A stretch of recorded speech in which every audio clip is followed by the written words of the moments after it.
Metro ಪ್ರಯಾಣಿಕರಿಗೆ BMRCL good news ಅನ್ನು ಕೊಟ್ಟಿದೆ. ನಮ್ಮ ಮೆಟ್ರೋ ದರ ಏರಿಕೆಗೆ ತಾತ್ಕಾಲಿಕ ಬ್ರೇಕ್ ಎಳೆದಿದೆ. ಅದು ಮೆಟ್ರೋ ಪ್ರಯಾಣ ದರ ಯಥಾಸ್ಥಿತಿ ಮುಂದುವರಿಯುತ್ತೆ ಅಂತ ಹೇಳಿರೋದು. ಅದು ಮೆಟ್ರೋ ದರ ಏರಿಕೆ ನಿರ್ಧಾರವನ್ನು ಬಿಎಂಆರ್ಸಿಎಲ್ ಸದ್ಯಕ್ಕೆ ಕೈಬಿಟ್ಟಿದೆ. ಕೇಂದ್ರದ ಸೂಚನೆ ಬೆನ್ನಲ್ಲೇ ದರ ಏರಿಕೆಗೆ ಬ್ರೇಕ್ ಬಿದ್ದಿರೋದು ಅಂತ ಕೇಂದ್ರ ಸೂಚನೆ ಕೊಟ್ಟರೆ ಅದು ನೇರವಾಗಿ ಬಿಎಂಆರ್ಸಿಎಲ್ಗೆ ಕೇಂದ್ರ ಸೂಚನೆ ಕೊಡೋಕ್ಕೆ ಬರಲ್ಲ. ಕಾರಣ 2002ರ ಆ್ಯಕ್ಟ್ ಬೇರೆ ಥರದ್ದೇ ಕಥೆ ಹೇಳುತ್ತಿದ್ದು. ಈ ಮೆಟ್ರೋ ದರ ಏರಿಕೆ ವಿಚಾರದಲ್ಲಿ ಸೂಕ್ಷ್ಮ ಗಮನಿಸಿ. ಇದನ್ನು ಬಿಎಂಆರ್ಸಿಎಲ್ಲೂ ಮಾಡೋಕ್ಕಾಗಲ್ಲ, ರಾಜ್ಯ ಸರ್ಕಾರವೂ ಏರಿಕೆ ಮಾಡೋಕ್ಕಾಗಲ್ಲ, ಅಥವಾ ಕೇಂದ್ರ ಸರ್ಕಾರವೂ ಇದರ ಟಿಕೆಟ್ ದರ ಏರಿಕೆ ಮಾಡೋಕ್ಕಾಗಲ್ಲ. 2002ರ ಈ ಮೆಟ್ರೋ ಕಾಯ್ದೆಗೆ ಅನುಗುಣವಾಗಿಯೇ ಹೋದರೂ ಕೂಡ ಅದರಲ್ಲಿ ಹೈಕೋರ್ಟ್ನ ನಿವೃತ್ತ ನ್ಯಾಯಮೂರ್ತಿಗಳ ನೇತೃತ್ವದಲ್ಲಿ ಫೇರ್ ಫಿಕ್ಸೇಷನ್ ಕಮಿಟಿ ಅಂತ ಒಂದು ಕಮಿಟಿ ಇರುತ್ತೆ. ಅದರಲ್ಲಿ ಆ ಕಮಿಟಿಯವರೇ ಮೆಟ್ರೋದ ಆರ್ಥಿಕ ಆರೋಗ್ಯವನ್ನು ಪರಿಗಣಿಸಿಕೊಂಡು ಬೆಲೆ ಏರಿಸ್ಬೇಕಾ ಬೆಲೆ ಕಡಿಮೆ ಮಾಡಬೇಕಾ ಅಂಥೇಳಿ ನಿರ್ಧಾರವನ್ನು ಮಾಡ್ತಾರೆ. ಈ ಮೆಟ್ರೋಗೇನೋ ಆದಾಯ ಬಂತಪ್ಪ, 1000 ಕೋಟಿ ಬಂತು, 2000 ಕೋಟಿ ಬಂತು, 3000 ಕೋಟಿ ಬಂತು. ಆ ಆದಾಯವನ್ನು ಇವರು ರಾಜ್ಯಕ್ಕೂ ಕೊಡಲ್ಲ, ಕೇಂದ್ರಕ್ಕೂ ಇವ್ರು ಕೊಡಲ್ಲ. ಇದೇ ಇಂಟ್ರೆಸ್ಟಿಂಗ್ ಬಿಎಂಆರ್ಸಿಎಲ್ ವಿಚಾರದಲ್ಲಿ. ಕೇಂದ್ರ ನೀವು ತೊಗೊಂಡು ಹೋಗ್ಬಿಟ್ರಿ, ಚೆನ್ನಾಗಿ ಆದಾಯ ಬಂದಿದೆ ಅಂತ ಅವ್ರಿಗೂ ಕೊಡಲ್ಲ ಇವರು. ರಾಜ್ಯಕ್ಕೆ ಕೊಡ್ತಾರಾ? ರಾಜ್ಯಕ್ಕೂ ಕೊಡಲ್ಲ. ಇಲ್ಲ ಆಗೋದೇನು ಅಂತ ಹೇಳಿದ್ರೆ, ಈ ಫೇರ್ ಫಿಕ್ಸೇಷನ್ ಕಮಿಟಿ ಇದೆಯಲ್ಲ, ಸಪೋಸ್ ಬೆಂಗಳೂರಿನ ಮೆಟ್ರೋ ನಿರ್ವಹಣಾ ವೆಚ್ಚ ನಮಗೆ ಜಾಸ್ತಿ ಆಗಿಬಿಟ್ಟಿದೆ, ಲ್ಯಾಂಡ್ ಅಕ್ವಿಸಿಷನ್ ದರ ಇಲ್ಲಿ ತುಂಬ ಜಾಸ್ತಿ ಇದೆ.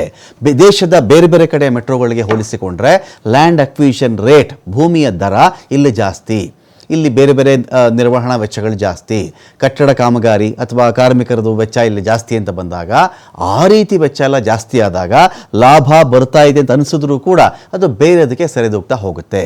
ಇಲ್ಲಿ ಟಿಕೆಟೇತರ ಆದಾಯ ಅಂತ ಕೂಡ ಒಂದು ಸಬ್ಜೆಕ್ಟ್ ಇದೆ. ಇಲ್ಲಿ ಟಿಕೆಟಿಂದ ಬರ್ತಕ್ಕಂಥ ಆದಾಯ ಒಂದಿದ್ರೆ, ಟಿಕೆಟೇತರ ಆದಾಯ ಮೆಟ್ರೋ ಆ ಪಿಲ್ಲರ್ಗಳ ಬಳಿಯಲ್ಲಿ ಅಡ್ವರ್ಟೈಸ್ಮೆಂಟ್ ಹಾಕಲಿಕ್ಕೋ, ಸ್ಟೇಷನ್ಗಳ ಬಳಿಯಲ್ಲಿ ಯಾರ್ದಾದ್ರೂ ಅಂಗಡಿಗೆ ಇವರು ಅದನ್ನು ಬಾಡಿಗೆಗೆ ಕೊಡಲಿಕ್ಕೋ, ಈ ಥರದ್ದೆಲ್ಲ ಇರುತ್ತಲ್ಲ, ಇದರಿಂದ ಆದಾಯ ಗಳಿಸ್ತಾ ಇಲ್ಲ ಅಂತ ಒಂದು ಆರೋಪ ಇಲ್ಲಿದೆ.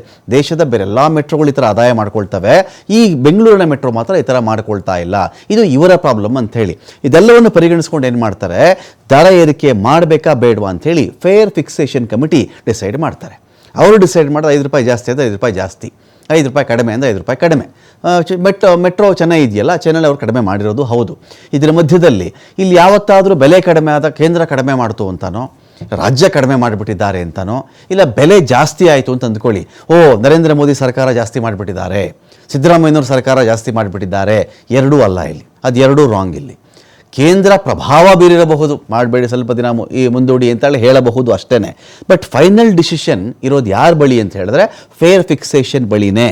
ಅವ್ರು ಆಗಲೂ ನೀವು ಮಾಡಲೇಬೇಕ್ರಿ, ಇಲ್ಲಾಂದ್ರೆ ನಿರ್ವಹಣೆ ಕಷ್ಟ ಆಗುತ್ತೆ ಅಂತ ಹೇಳಿದ್ರೆ ಅವರು ಅವಾಗೇನು ಮಾಡೋಕ್ಕಾಗಲ್ಲ.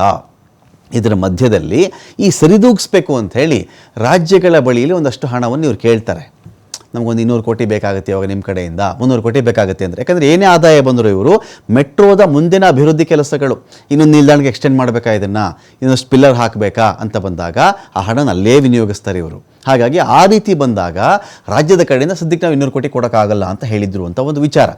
ಇದ್ರದ್ದು ಆದಮೇಲೆ ರಾಜಕೀಯ ನಡೀತಿರೋದು ಏನು ಅಂದರೆ, ಅಯ್ಯೋ ರಾಜ್ಯದ ಬಳಿಯಲ್ಲಿ ಬೊಕ್ಕಸದಲ್ಲಿ ಖಾಲಿಯಾಗಿಬಿಟ್ಟಿದೆ, ಇವರಿಗೆ ಗ್ಯಾರಂಟಿ ಯೋಜನೆಗಳಿಗೆ ಹಣ ಹೊಂದೋಕ್ಕೆ ಆಗ್ತಿಲ್ಲ ಅಂಥೇಳಿ ತೇಜಸ್ವಿ ಸೂರ್ಯ ಬೆಂಗಳೂರು ದಕ್ಷಿಣ ಲೋಕಸಭಾ ಕ್ಷೇತ್ರದ MP ಇದ್ದಾರಲ್ಲ, ಇವರೇನು ಹೇಳಿಬಿಟ್ರು, ಇವ್ರ ಹತ್ರ ಹಣ ಇಲ್ಲ ಅಂತ ಕಿರ್ಚಾಡ್ಕೊಂಡು ಕೂತಿದ್ರು.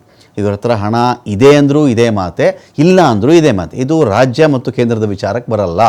ರಾಜ್ಯ ಕೊಡಬೇಕು ಅಂತ ಅವ್ರು ಕೇಳಬಹುದು, ಕೊಡುವುದು ಬಿಡುವುದು ಅಲ್ಟಿಮೇಟ್ಲಿ ರಾಜ್ಯದೇ ವಿವೇಚನೆ ಆಗಿರುತ್ತೆ ಹೊರತು ಇನ್ಯಾರ ವಿವೇಚನೆ ಕೂಡ ಆಗಿಲ್ಲ. ಇದರ ಮಧ್ಯದಲ್ಲಿ ದರ ಏರಿಕೆಗೆ ಫೇರ್ ಫಿಕ್ಸೇಷನ್ ಕಮಿಟಿಯಿಂದ ನಾವು ಏರಿಕೆ ಮಾಡ್ತಿಲ್ಲ ಅಂಥೇಳಿ ಬಂದಿದೆ. ಏರಿಕೆ ಮಾಡ್ತೀವಿ ಅಂತ ಬಂದಿದ್ದ ನ್ಯೂಸು ಅವ್ರ ಕಡೆಯಿಂದಾನೆ. ಈಗ ಅವ್ರು ನಾವು ಏರಿಕೆ ಮಾಡ್ತಿಲ್ಲ ಅಂತ ಬಂದಾಗ ಕೇಂದ್ರದ ಸೂಚನೆ ಒಂದು ಬಂದಿದೆ ಅಂಥೇಳಿ ಒಂದು ಮಾಹಿತಿಯನ್ನು ಬಿಎಂಆರ್ಸಿಎಲ್ ಹೇಳ್ತಿದೆ. ಆಯಿತು, ನಂಬೋಣ ಆ ಒಂದು ವಿಚಾರವನ್ನು. ಟಿಕೆಟ್ ದರ ಏರಿಕೆ ಇಲ್ಲ. ಬಿಎಂಆರ್ಸಿಎಲ್ MDಗೆ ಕೇಂದ್ರ ಸರ್ಕಾರದ ವತಿಯಿಂದ ಇಮೇಲ್ ಇಲ್ಲಿ ಬಂದಿದೆ. ದರ ಏರಿಕೆ ಮಾಡದಂತೆ ಕೇಂದ್ರ ಸರ್ಕಾರದಿಂದ ಸೂಚನೆ ಬಂದಿದೆ ಅಂತ. ಬಿಎಂಆರ್ಸಿಎಲ್ ಮಾಡೋಕ್ಕಾಗಲ್ಲ ದರ ಏರಿಕೆಯನ್ನು, ಫೇರ್ ಫಿಕ್ಸೇಷನ್ ಕಮಿಟಿನೇ ಮಾಡಬೇಕು ಅವರು. ಅವರಿಂದ ಇವ್ರಿಗೆ ಬಂದಿರತಕ್ಕಂಥ ಮಾಹಿತಿಯನ್ನು ಇವರಲ್ಲಿ ಹಂಚಿಕೊಂಡಿದ್ದಾರೆ.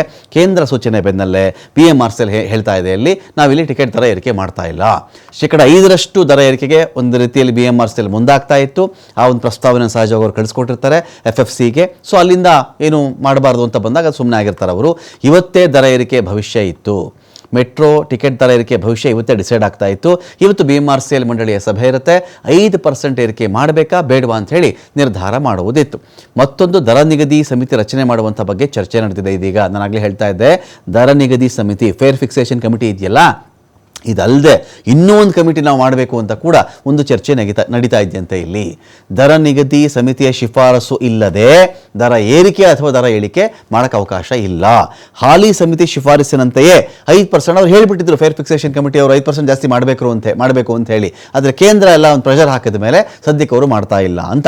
ಹೊಸ ಸಮಿತಿ ಶಿಫಾರಸು ಮಾಡೋವರೆಗೂ ದರ ಏರಿಕೆ ಇಲ್ಲ. ಈ ಸಮಿತಿ ಬೇಡ ಅಂಥೇಳಿ ಹೊಸ ಸಮಿತಿಯನ್ನು ರಚನೆ ಮಾಡಬೇಕು ಅಂತೇಳಿ BMRCಯಲ್ಲಿ ಚರ್ಚೆ ನಡೀತಾ ಇದೆ.